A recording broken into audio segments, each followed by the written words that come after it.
శ్రీమాత్రే నమః, శ్రీ గురుభ్యో నమః. తదుపరి ధనుస్సు రాశి. ధనుస్సు రాశి వారికి సంబంధించి ఈ 2025లో వచ్చేటువంటి షష్టగ్రహ కూటమి వల్ల కొన్ని రకాలైనటువంటి ఇబ్బందికరమైనటువంటి విషయాలు జరిగే అవకాశం ఉంది. ఈ గ్రహ సంచారం అంతా కూడా మీనరాశిలోకి చేరడం వల్ల విద్యార్థులు, గృహిణులు, అలాగే సినీ రాజకీయ రంగాల వారికి సంబంధించి అడ్మినిస్ట్రేషన్ పవర్స్ అన్నీ కూడా కోల్పోవడం. విద్యార్థుల్లో కూడా చాలామంది టీమ్ లీడర్స్గా, క్లాస్ లీడర్స్గా ఉంటారు. వారికి మళ్ళీ ఆ పొజిషన్కి వెళ్ళడం ఇబ్బందికర వాతావరణం కనిపిస్తూ ఉంది. ఇంట్లో కూడా ఉన్నటువంటి గృహిణులకి ఉన్నటువంటి అధికారం అంతా కూడా నాకు తగ్గుతుందేమో, నా మీద ప్రిఫరెన్స్ తగ్గుతుందేమో, వీళ్ళు నన్ను పట్టించుకోవట్లేదేమో అన్నటువంటి ధోరణిలో ఆలోచనలు వెళ్తూ ఉంటాయి. ముఖ్యంగా మనం చూసుకున్నట్టయితే ఈ యొక్క సినీ రాజకీయ రంగాల వారికి సంబంధించి బయటికి నవ్వుతూనే ఉన్నప్పటికీ లోపల ఏదో విపరీతమైనటువంటి ఆందోళనకరమైనటువంటి వాతావరణం కనిపిస్తుంది. మనం చూసుకున్నట్టయితే ఈ యొక్క విద్యార్థులు, గృహిణులే కాకుండా ఉద్యోగస్తులు, వ్యాపారస్తులు ఎవరైతే ఉన్నారో వారు ఎప్పటిలాగానే ప్రశాంతంగా ఉన్నటువంటి సమయం, కానీ మార్చి ఆఖరి వారం అంత ఈక్వల్గా, అంత ప్రశాంతంగా ఉండదు. మిగిలిన 3 వారాలు ప్రశాంతంగానే గడుస్తుంది. ఈ ఆఖరి వారంలో, మార్చి ఆఖరి వారంలో జాగ్రత్త వహించండి. ఏవైనా కోర్టు గొడవలు విషయాల్లో కొంచెం జాగ్రత్త వహించండి. ఎవరైతే కోర్టు, ఈ యొక్క విడాకులు, ఈ విషయాల్లో, అలాగే సంతానం కోసం కానీ, అలాగే వివాహం కోసం కానీ చూస్తున్నటువంటి వాళ్ళు మార్చి ఆఖరి వారం వదిలేసి మిగిలిన సమయం అంతా కూడా అనుకూలంగా ఉంది. అలా మీరు మిగిలిన పనులన్నీ కూడా చేసుకోవచ్చు. 2025 మార్చి 29వ తారీఖున షష్టగ్రహ కూటమి వస్తుంది. మనం ఇప్పుడు మాట్లాడుకునేది షష్టగ్రహ కూటమి, అది కూడా అమావాస్యయుక్త షష్టగ్రహ కూటమి. ఈ షష్టగ్రహ కూటమిలో ఏ గ్రహాలు ఎవరింట్లో ఉంటున్నాయి, ఎవరిల్లు ఏంటి అంటే, మనకున్నటువంటి 12 ఉంటాయండి. మొత్తం 12 రాసులు ఉంటాయి కదా. ఒక్కొక్క రాశి, ఒక్కొక్క గ్రహానికి, ఒక్కొక్క రాశికి అధిపతి ఉంటాడు. అలా ఉన్నటువంటి రాశ్యాధిపతులు మేషము, వృషభము, మిథునము ఎవరి రాశికి సంబంధించి ఉంటారు. వీరందరూ కూడా నేను చెప్పేటువంటి గ్రహాలు ఎవరెవరంటే సూర్యుడు, చంద్రుడు, శని, రాహువు, శుక్రుడు, బుధుడు, ఈ 6 గ్రహాలు కూడా మనకి మీనరాశిలో షష్టగ్రహ కూటమి జరగబోతుంది. ఎవరింట్లో అయితే ఉంటున్నారో, అంటే ఇప్పుడు మీనరాశి వాళ్ళకి సంబంధించి అది ఇల్లు అనుకోండి, ఆ ఇంట్లో అందులో ఆయనకు అనుకూలంగా ఉన్నవాళ్ళు, అనుకూలంగా లేని వాళ్ళు వచ్చి పెద్ద గొడవ పెట్టేసుకున్నారనుకోండి, ఏమవుతుంది, వచ్చిన వాళ్ళందరికీ కూడా అబ్బో ఇక్కడ పెద్ద గొడవ అవుతుంది అని అనుకుంటారు. అలా ఈ రాశి వాళ్ళందరికీ, అన్ని రాశుల వాళ్ళకి ప్రభావం ఉంటుంది దీనివల్ల. ఎందుకు అన్నట్టు ఒక పెద్ద బిల్డింగ్ ఉందండి, ఆ బిల్డింగ్ కూలిపోయింది అనుకోండి, ఆ బిల్డింగ్లో ఉన్న వాళ్ళకే ఇబ్బందా? ఆ బిల్డింగ్ కూలిపోయిన తర్వాతకి వాటి యొక్క ముక్కలు వెళ్ళి ఎవరి ఇంటి మీద పడినా వారికి కూడా ఇబ్బందే కదా. అలా ఈ షష్టగ్రహ కూటం వల్ల ఉన్నటువంటి అన్ని రాశుల్లో ఉన్న వారికి కూడా ఇబ్బందులు ఉన్నాయి. ప్రత్యేకంగా మటుకు నేను చెప్పిన ఈ గ్రహాలకి ఇబ్బంది ఉంటుంది. వీరిలో ముఖ్యంగా విద్యార్థి దశలో ఉన్నటువంటి వారు, గృహిణులు, అలాగే వ్యాపారస్తులు, ఉద్యోగస్తులు, ఇనుము వస్తువులతోని చేతి పనులు చేసేటువంటి వాళ్ళు, అలాగే ఎవరైనా సరే కుల వృత్తులు చేసేటువంటి వాళ్ళు, అంటే బట్టలు నేసే వాళ్ళు కానివ్వండి, పొలం పనులకు వెళ్ళే వాళ్ళు కానివ్వండి, చెప్పులు కుట్టే వాళ్ళు కానివ్వండి, నేను చెప్పినటువంటి కుల వృత్తులు ఎవరు వాళ్ళ కుల వృత్తులు చేస్తే, ఆఖరికి గేదె పాలు తీసేటువంటి మా యొక్క యాదవ అన్నలు కూడా, వాళ్ళందరితో సహా ప్రతి ఒక్కళ్ళకి కూడా ఇబ్బందులు ఉంటాయి.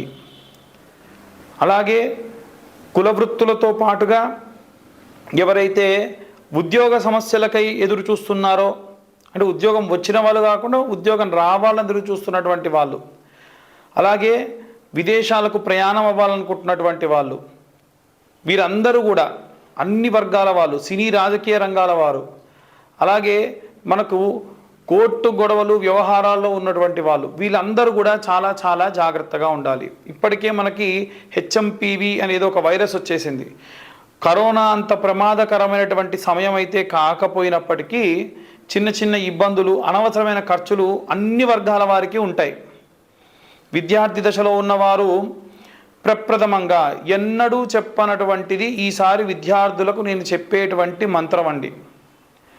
అది గురుగ్రహానికి సంబంధించినటువంటి మంత్రము కాబట్టి ఖచ్చితంగా, ఎందుకంటే మీనరాశికి రాశ్యాధిపతి గురువు ఉద్యోగం కోసం ఎదురు చూస్తున్న వాళ్ళకి, ఉద్యోగస్తులకి, అలాగే విద్యార్థులకి ఖచ్చితంగా సపోర్ట్ చేసేటువంటి వాడు. ఆయనకు బాగా వీక్ ఉంటాడు కాబట్టి ఆయన మంత్రజపం చేస్తే మీకు చాలా శక్తినిస్తుంది. ఇంతకీ ఏమిటా మంత్రం అంటే, గురువరిష్టేతు సంప్రాప్తే గురు పూజాంచకారయేత్ గురు ధ్యానం ప్రవక్ష్యామి పుత్రపీడోపశాంతయే. ఇలాంటి మంత్రాన్ని ఉద్యోగస్తులు, అలాగే ఉద్యోగం కోసం ఎదురు చూస్తున్నటువంటి వాళ్ళు, విద్యార్థులు ఖచ్చితంగా ఈ మంత్రాన్ని చదవండి. లేదా ఇంకొక మంత్రం చెప్తాను. దేవనాంచ ఋషీనాంచ గురుం కాంచన సన్నిభం బుద్ధిమంతం త్రిలోకేశం తం నమామి బృహస్పతిం. రోజు 11 సార్లు నాన్న విద్యార్థులందరూ కూడా. అలాగే మేధా దక్షిణామూర్తయే నమః. ముఖ్యంగా విద్యార్థులు మేధా దక్షిణామూర్తయే నమః, ఓం మేధా దక్షిణామూర్తయే నమః అని చాంటింగ్ చేయండి బాగా. ఇక ఇంట్లో ఉండేటువంటి స్త్రీలు ఎవరైతే ఉంటారో వారు ఇనుప వస్తువులతోని, అగ్నితోని చాలా జాగ్రత్తగా ఉండండి. ఈ మార్చి ప్రారంభమైనప్పటి నుండి ఏప్రిల్, మే వరకు కూడా ఏవైనా సరే ప్రమాదానికి సంబంధించిన వార్తలు న్యూస్ పేపర్లో ఎక్కువగా గమనిస్తారు. అక్కడ పేలుడు జరిగింది, ఇక్కడ ఇనుప వస్తువులతోని ప్రమాదం జరిగింది అనేటువంటివి. ఎవరైనా ఇంట్లో ఉండేటువంటి గృహిణులకు కార్ డ్రైవింగ్ వస్తే కూడా చాలా జాగ్రత్తగా కార్ డ్రైవింగ్ చేయండి అమ్మా. ఎందుకంటే ఆ రకమైనటువంటి ఇబ్బంది వచ్చేటువంటి అవకాశం ఉంది. మీరు ఎల్లప్పుడూ కూడా అమ్మవారికి సంబంధించినటువంటి మంత్రాన్ని చదవాలి అని చెప్తాను కదా. మీరు ఈసారి మాత్రము లక్ష్మీనారసింహస్వామికి సంబంధించిన మంత్రం చదవండి. ఆడవాళ్ళు, ముఖ్యంగా ఇంట్లో ఉన్న గృహిణులు. ఏంటా మంత్రం అంటే, బహిష్టైన సమయంలో చేయకూడదు. ఉద్యోగానికి వెళ్ళే స్త్రీలు కానీ, ఇంట్లో ఉండే గృహిణులు కానీ ఈ మంత్రం చదవండి. ఏమిటంటే, ఓం వజ్రధంష్టాయ విద్మహే తీష్టతంకృష్టాయ ధీమహి తన్నో నారసింహ ప్రచోదయాత్ అనే ఈ మంత్రాన్ని చదవండి. దీనివల్ల లక్ష్మీనారసింహస్వామి యొక్క సంపూర్ణ కృప కలుగుతుంది. అలాగే ఎవరైతే ఉద్యోగం కోసం చూస్తున్న వాళ్ళు, ఉద్యోగంలో చేరిన వాళ్ళు ఎవరైతే ఉంటారో మీరు చెప్పినటువంటి బృహస్పతి మంత్రమే చదవండి. దేవనాంచ ఋషీనాంచ గురుంకాంచన సన్నిభం బుద్ధిమంతం త్రిలోకేశం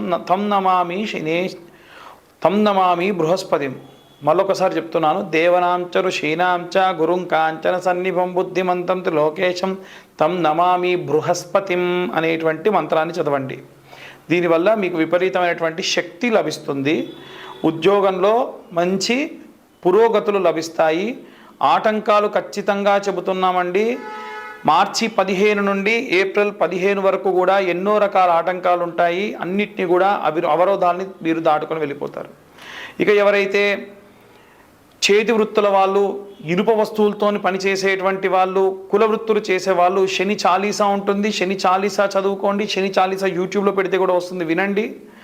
అలాగే శనికి సంబంధించిన నీలాంజన సమాభాసం రవిపుత్రమిమాగ్రజం ఛాయా మార్తాండ సంభూతం తం నమామి శనేచ్చరం. చాలామంది శనీశ్వరం అని చదువుతున్నారు, అది శనేచ్చరం అని చదవండి. దీనివల్ల కూడా మీ యొక్క కుల వృత్తులకు ఎటువంటి ఆటంకం రాకుండా శని అడ్డుగా నిలబడతాడు. శని కర్మఫలదాత, మీరు చేసే ప్రతి మంచి పనికి కూడా కాపాడతాడు. ఇంకా ఎవరైతే విదేశాలకు వెళ్ళాలనుకుంటూ ఉన్నారో, దూర ప్రయాణాలు చేసే వాళ్లకు కావాల్సిన రక్ష ఎవరంటే కులదేవత రక్ష. కాబట్టి మీ ఇంట్లో ఉప్పలం ఉంది, ఎల్లమ్మ ఉంది, లేదా మీ ఇష్టదేవత ఉంది, వారి దేవాలయానికి వెళ్ళి, వారి దేవాలయం గురువారం నాడు వెళ్ళాలి, మంగళవారం నాడు వెళ్ళాలనుకోండి, వెళ్తూనే ఉండండి. అలాగే ఎవరైతే కోర్టు వ్యవహారాల్లో చిక్కుకొని ఇబ్బంది పడి ఉన్నారో వాళ్ళందరూ కూడా ఓం క్లీంకార్యై నమః, ఓం క్లీంకార్యై నమః అన్న మంత్రాన్ని చదవండి. క్యాబేజీ వేరు ఉంటుందండి, క్యాబేజీ వేరుని మీరు పాలలో నానబెట్టి కోర్టుకు వెళ్ళేటప్పుడు నోట్లో పెట్టుకొని వెళ్ళండి. ఖచ్చితంగా ఆ యొక్క పని దిగ్విజయవంతం అవుతుంది. ఎవరైతే సినీ రాజకీయ రంగాల వారు ఉన్నారో వారు ఈ మంత్రాన్ని చదవడం చాలా మంచిది. ఓం క్లీం కృష్ణాయ వాసుదేవాయ హరయే పరమాత్మనే ప్రణతక్లేశనాశాయ గోవిందాయ నమో నమః. ఈ మంత్రం చదివి మంచి రిజల్ట్ వచ్చిందని చెప్పిన వాళ్ళు కూడా చాలామంది ఉన్నారు. చాలామంది జాతకం గురించి కూడా మాకు కాల్స్ చేస్తూ ఉన్నారు. మీ పర్సనల్ జాతకం గురించి తెలుసుకోవాలి అంటే, మీకు 60 పేజీల్లో మీ జాతకం అంతా కూడా మీకు రావాలి అంటే మీరు కింద ఉన్నటువంటి నెంబర్కి కాల్ చేయండి. మీ date of birth, time of birth, place of birth మీరు మాకు పంపించండి. డీటెయిల్డ్గా మీ జాతకం అంతా కూడా 60 పేజీల్లో మీకు పంపించడం జరుగుతుంది. 2025 సంవత్సరంలో ఈ సంవత్సరం ఎంతుందో అంతే, అంటే 2025 రూపాయలు మేము ఛార్జ్ చేయడం జరుగుతుంది. 3 గంటల పాటు మా క్యాలిక్యులేషన్కి టైం పడుతుంది. మీకు ఇచ్చిన తర్వాత కూడా మీతో 40 to 50 మినిట్స్ మాట్లాడడం జరుగుతుంది. కాబట్టి మీకు ఒకవేళ మీ పర్సనల్ జాతకం తెలుసుకోవాలి, గతంలో ఏం జరిగింది, ముందేం జరగబోతుంది, ఎలాంటి రెమెడీస్ కావాలి అనేటప్పుడు మా నెంబర్కి కాల్ చేసి మీరు అన్ని విషయాలు కూడా తెలుసుకోవచ్చు.